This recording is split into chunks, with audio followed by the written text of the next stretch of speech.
On today's ChurchTechCast.com Screencast Show, faking element transitions in ProPresenter 5 and earlier.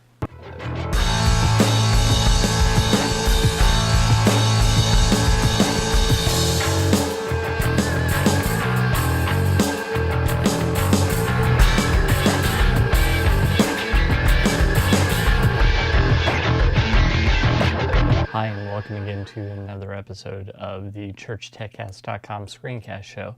This is the show where every week we talk about using software in the church. My name is Paul Allen Clifford, and I'm your host who'd love to get some feedback from you. So by all means, leave your feedback below the video, or you can just drop me a line, paul@trinitydigitalmedia.com.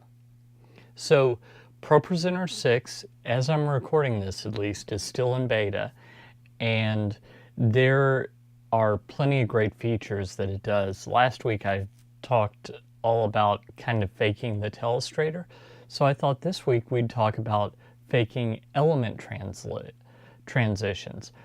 It's like the telestrator, less than perfect, but I think that we can use it to accomplish some fun things. So let's head over to ProPresenter 5.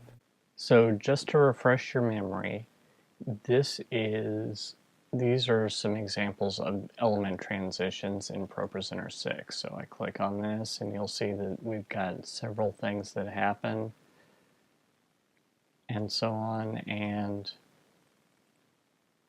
just like that. So that's great when ProPresenter 6 releases, but it's still in beta. So what happens if your pastor says, say, for this weekend service, we need this now? And maybe you're gonna upgrade, you just haven't yet, whatever. So let me help you do something kind of like that. So let me show you what I've done. First off, what I would do is I would have each of these elements as PNGs, portable network graphics, because when you do that, you can have transparency. So that's thing number one. Thing number two, let's get out of ProPresenter 6 and head over to ProPresenter 5. Okay, so ProPresenter 5 over here, I have done something kind of like this. Now, I was actually using the media in ProPresenter 6, the examples, and I haven't gotten to export all the individual pieces as PNGs, so it's not going to be perfect, and in fact it wouldn't be perfect in real life because there are some limitations.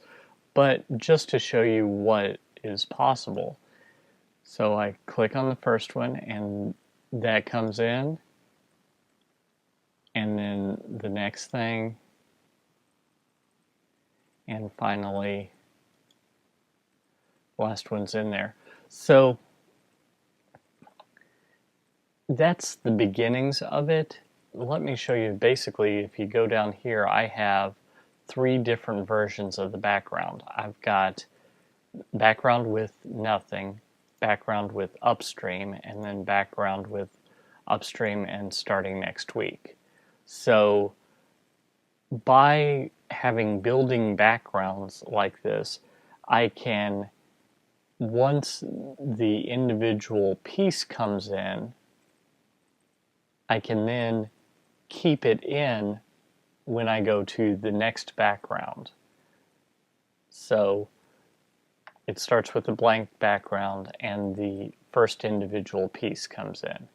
Then the next slide is the blank background with the first individual piece embedded in it. Then I can transition just the next individual element. So for what is done on one slide in ProPresenter 6, I might need 4 or 5 slides in ProPresenter 5 and earlier.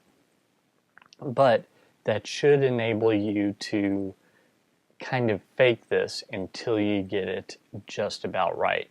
Now, keep in mind that you have two kinds of transitions. We don't need to do any special transition between slides, but the transition should be on the media layer or on the slide text layer itself.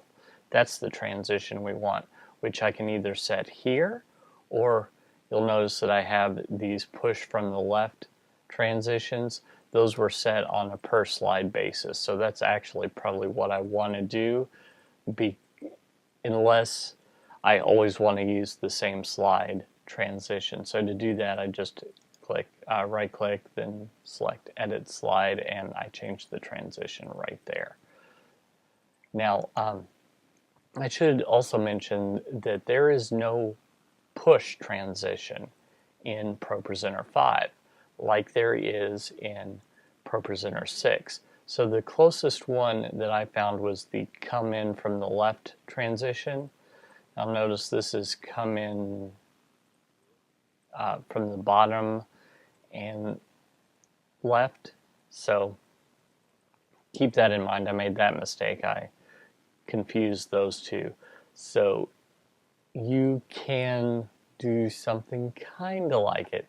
It's less than ideal, but just as you can transition just the text, keeping the background the same, so you can transition just a picture, which you add right here by clicking that and then selecting your picture. I'm not going to go through all that. You probably are well aware of that. So that is how I would fake it until ProPresenter 6 comes out, or until you're able to upgrade, because quite frankly it's much easier in ProPresenter 6. Well, I hope that helped you. I hope that that's something that you hadn't thought of before that will help you get by a little bit longer until ProPresenter 6 is released. If you like this content, don't hesitate to head on over to trinitydigitalmedia.com/gifts, GIFTS. There you can pick up some great free church tech gifts and a copy of my email newsletter, which is absolutely free. And you'll hear some updates on some of the things that are going on right now in my world that will help you in your world. So until next time, this is Paul Allen Clifford with trinitydigitalmedia.com.